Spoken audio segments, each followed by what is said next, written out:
Alright, sorry, I had a phone call, so it stopped the video.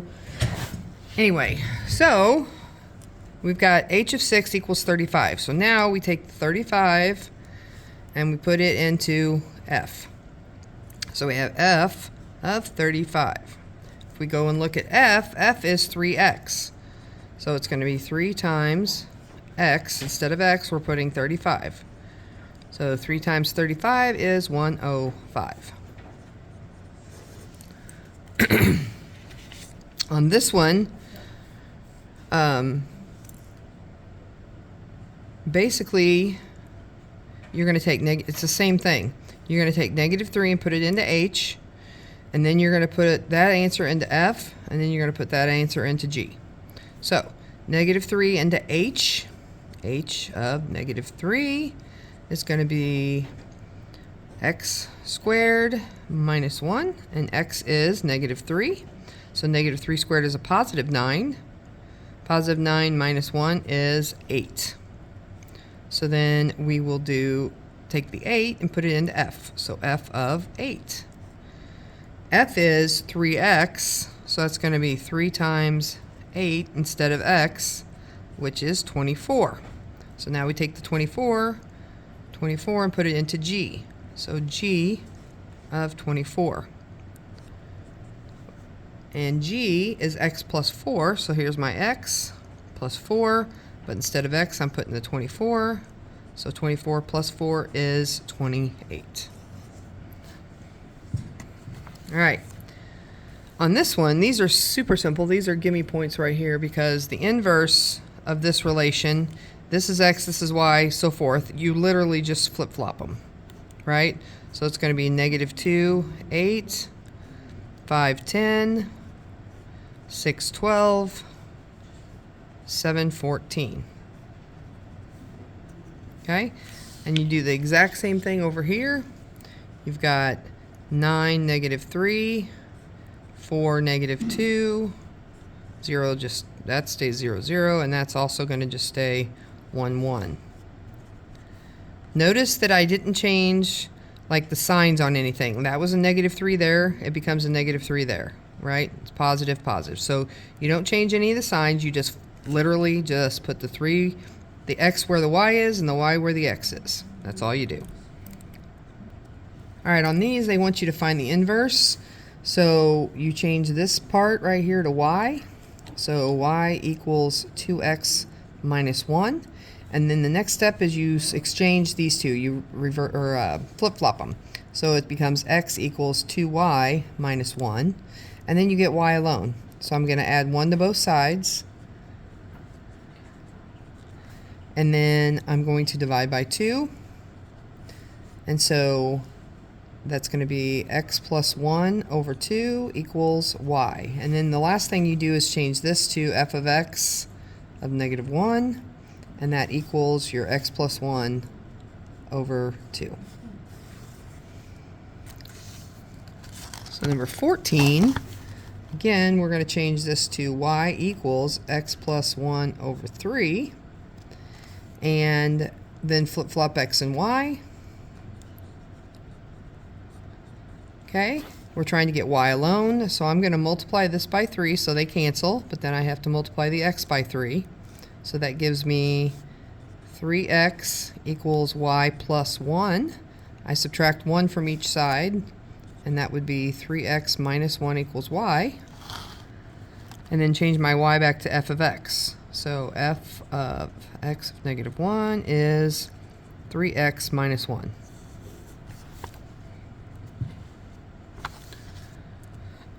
Same exact thing over here. Y equals 1/2 times x plus 3.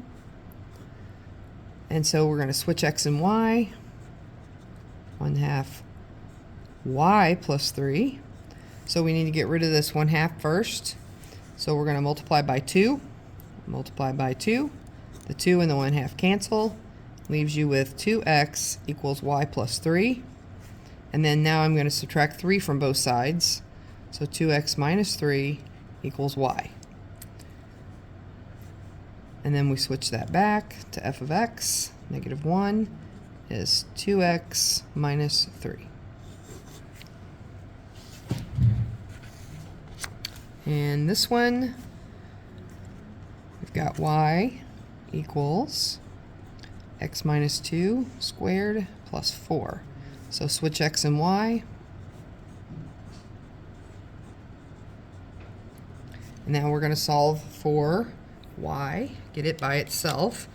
So we're going to get rid of that 4 first. So subtract 4 from both sides gives us x minus 4, and then y minus 2 all squared. So to get rid of that square, I'm going to take the square root of both sides.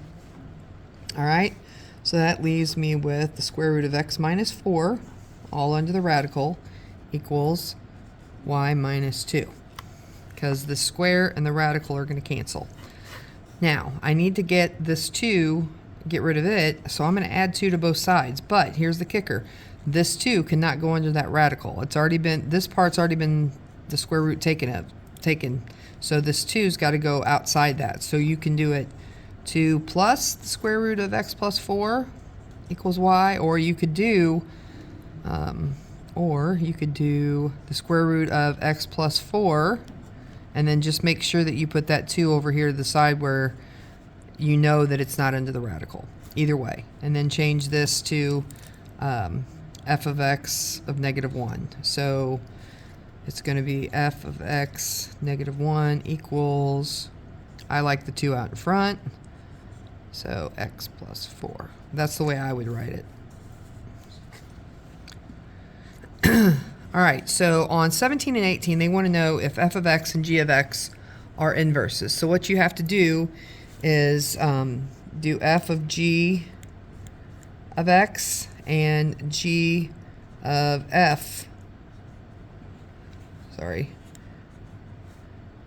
of x, and simplify them both down, and if they both simplify to x, then they're both inverses of one another. Okay, remember they both have to simplify down to x.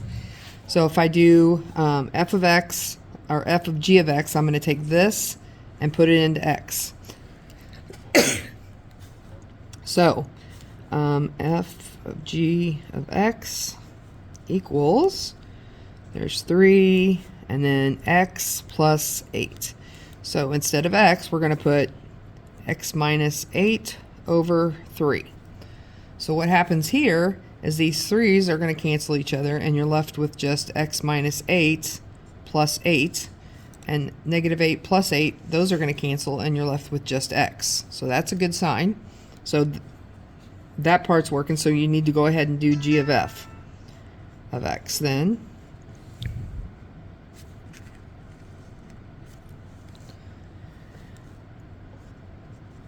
So that means I'm going to take the g equation and put in this into the x for it. So here's x minus 8 all divided by 3. So instead of x here, I'm going to put 3x minus or plus 8. So right off the bat, these x's are going to cancel, and that leaves us with 3x over 3. The 3's cancel, and it leaves you with just x. So they both simplified to x, so this is a yes.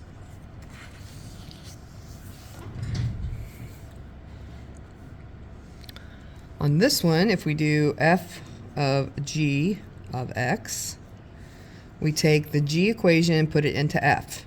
So the f is 1/3, there's x plus 5. Instead of x, we're going to put 3x minus 15.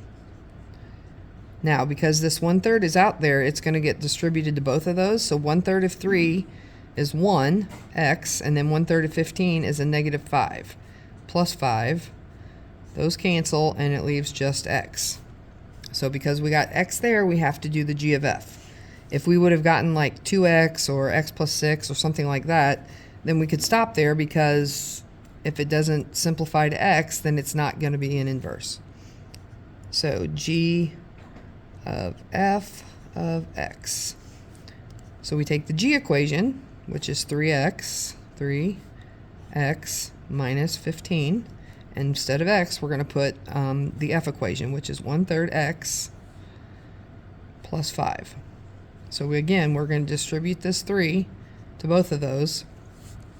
So 3 times 1/3 is just x, and then 3 times 5 is a positive 15, and then minus 15. So those cancel, and we have just x left. So again, these are both yes. All right, radicals. So when you're adding radicals, the number inside the radical has to be the same in order to combine them.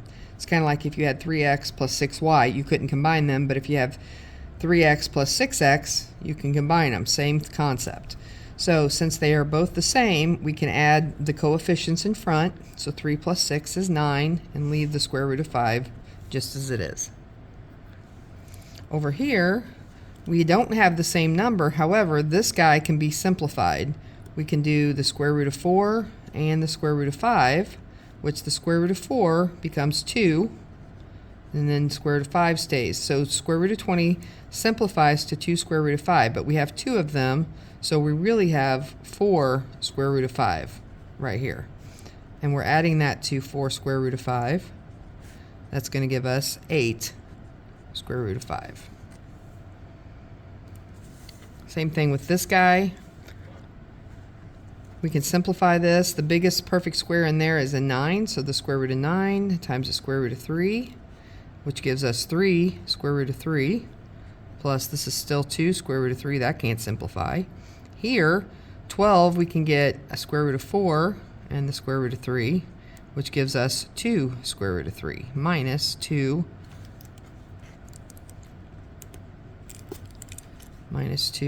square root of 3. So all of these are square root of 3, so we add 3 plus 2 is 5, and 5 minus 2 is 3. So all that ends up being 3 square root of 3.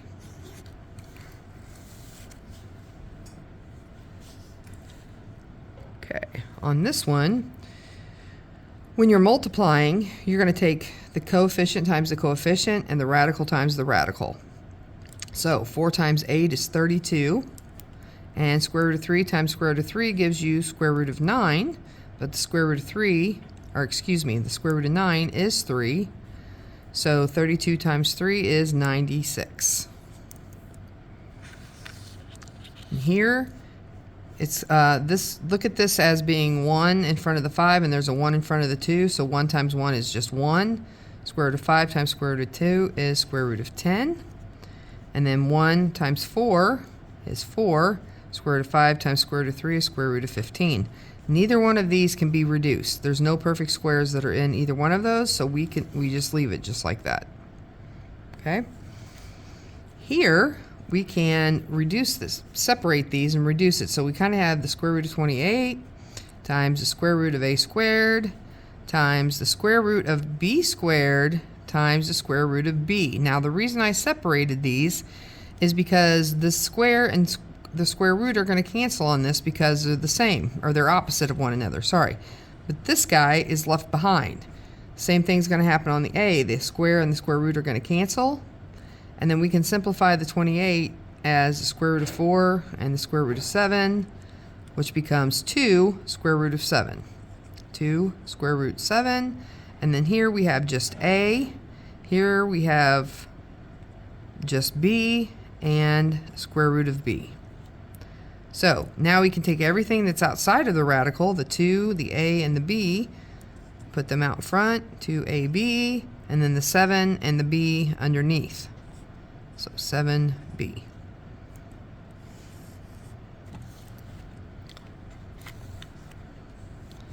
All right, on this one, we're going to have to FOIL. So 3 times 2 is 6, and 7 times 3 is 21. That's the first one.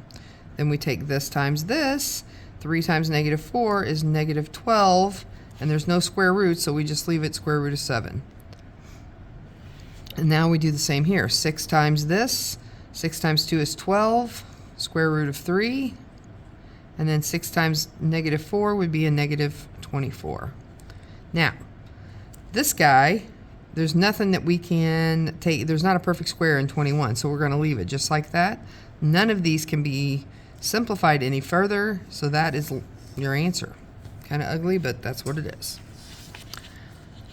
On this guy, we're going to have to multiply by the conjugate.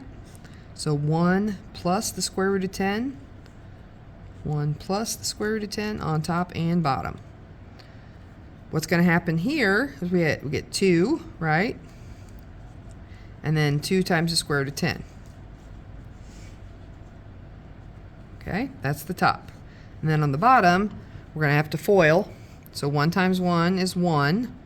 And then the back end, you've got a negative 10, or excuse me, the negative square root of 10 times a positive square root of 10 gives you a negative square root of 10 squared, or square root of 100, whichever way you want to look at it. And then the middle term is going to cancel because you get a negative square root of 10 here and a positive square root of 10 there, and they cancel each other out. So you literally just have 1 minus the square root of 100 on the bottom. 1 minus square root of 100, and the square root of 100 is 10. So 1 minus 10 is a negative 9 on the bottom. And then on top you have 2 plus 2 square root of 10, and that cannot be simplified any further. So, same thing with this guy. You're going to multiply by the conjugate. In this case, it's going to be 3 minus the square root of 5. So when I multiply this, I get 9 minus 3 square root 5. And on the bottom, 3 times 3 is 9. And 5 times 5 is square root of 25, which is 5. So 9 minus 5 gives you 9 minus 3 square root 5 over 4. And in order to simplify this, you would have to be able to take something out of the 9, the 3, and the 4, and there's nothing that will go into all 3 of those. All right, on the last page, number 28, they're wanting you, if it's written with an exponent, they want you to write it as a radical, and if it's written with a radical, they want you to write it as an exponent. So just flip them back and forth. All right. So this one, this is going to become your root. So this piece right here, the 3 goes to the outside and the 2 stays with the 12b. So it's 12b squared. It's all squared. So you can't just, you have to put those parentheses there, or else it would imply that just the b is squared. But because this is in parentheses, the 12 is squared also. Okay, so you have to have 12b in parentheses. Let's make that a little more clear. It's 12b in parentheses squared. 12b squared. Okay? And here, same kind of thing. This half only goes to the r. So that 3 is going to stay out in front, and then this is going to become the root. It's a 2, so you don't have to put it there. And the exponent is going to be 1, so you don't have to put it with the r. So it's a square, or 3 times the square root of r. Here, this is, there's a 2 here and a 1 there, right? So this is going to be going to have to be in parentheses. So you're going to have to put 8c, and then it's to the 1/2, so that all of this gets put in under the radical. Okay? Here, the 5 becomes your denominator of your, here, let's put it here, becomes the denominator of your exponent, and the 6 becomes your numerator. So it's x to the 6/5. Okay? And then down here, the easiest thing to do on this, because they want you to evaluate this, the easiest thing on these is to, let's see if I can do this, is to go 27 and then hit the little up arrow right there. And then you can do this a couple of different ways. You can do 4 divided by 3, or if you hit alpha right here, and then this button, see this little square with a line and another square? That's a way to do a fraction on these computers, or these calculators. So hit alpha and then that button, and you'll notice that the 2 little boxes show up blinking. And so I can enter 4, use my down arrow, and type in 3, and then enter. And bam, our answer is 81. Okay, so again, here, make sure you can see this. We have 32 and then negative 2/5. So we hit 32, our up arrow here, and then alpha and this button, and then type in, make sure you use this negative for the 2, -2, and go down to the other box and type in a 5 and hit enter. And it's 0.25 or 1/4. 0.25, or you could write it as 1/4, either one. Okay? On 34, the easiest way to do this would be to hit the math button over here. And if you notice, right there, it's got an X outside of a radical symbol, meaning it's going to let you input what root you need. And in this case, we need 4. Okay? So we're going to either, you can use this cursor and move down till that lights up, or you can just hit the number 5 and it jumps to it. And so here, we're going to enter a 4 where it's blinking, and then use your little arrow here to move to the next square, and you enter 625. And then you can hit enter, and your answer is 5. So let's do that again with this one. Clear it out. You hit the math key, you go down to number 5, and we're going to input a 6 there, and then go over to the next box and you enter 729, hit your enter button, and it's 3. Alright, on these, you're solving these equations. The first thing you have to do is have the radical alone, which in essence it is. I mean, you have a radical here and a radical here both, so this is, when I square this side, I have to square this side, and it's going to get rid of the radicals on both sides that way. Because the square root, the opposite of a square root is squaring, so those cancel, and it leaves you a plus 12 over here, and then these cancel, and it leaves you 5a minus 4 over here. So I subtract a from both sides, and we have 12 equals 4a minus 4, and then we add 4. Dear God, there we go. And so we have 16 equals 4a, and when I divide by 4, a equals 4. Here, we're going to need to get rid of this 2 first before we can square that and get rid of the radical sign. So I'm going to add 2 and add 2. So that leaves me 3m minus 1 on the left and 6 on the right. So now, to get rid of this radical sign, I'm going to square it, but then I have to square the 6 also. So 3m minus 1 equals 36. I add 1 to both sides, and 3m is going to equal 37. And then I divide both sides by 3. M is going to be 37 over 3, and you can just leave it as an improper fraction. It's fine. All right. This one is very similar to one we had on homework that we did the other day. So we're going to go ahead and square this and then square this. When we do, this radical is eliminated. So we have x plus 21. Here, what this is going to give us is 3 minus the square root of x times 3 minus the square root of x. So we're going to FOIL here. So 3 times 3 is 9. 3 times negative x, or sorry, 3 times the negative square root of x is negative 3 square root x. And then the same thing here, we have negative square root of x times 3, so you have another negative 3 square root of x. And then negative x square root of x times negative square root of x gives you a positive square root of x squared, which the square and the square root are going to cancel. So you have an x here, and you have an x on this side, right? So this guy right here becomes just x, okay? So you have an x there and an x there. They're going to cancel each other out. So now I have 21 equals 9, and then negative 3 and negative 3 is a negative 6 square root of x. And so I subtract 9 from both sides, and that gives us 12 equals negative 6 square root of x. Now we divide by a negative 6, and we have negative 2 equals square root of x.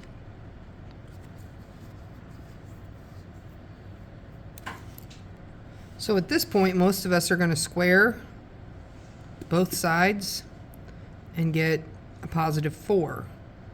But that's ultimately, I don't think that is going to work, because at this equation right here, at this spot right here, there's never a time that we can take the square root of something and get a negative answer, I don't believe. Yeah, because no number times itself is going to give you a negative 2, because no matter if you multiply two negatives together, you'll get a positive. If you multiply two positives together, you'll get a positive. So this, at this point, there's no solution.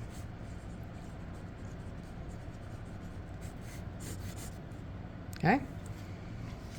All right, this guy, we are going to divide both, or we're going to subtract 4 and then divide by 2. So when I do that, we have x minus 10 to the 1/3 equals negative 4 divided by 2 is a negative 2. Right? So I move that over there, it becomes negative 4, and then I divide by this 2, gives me negative 2.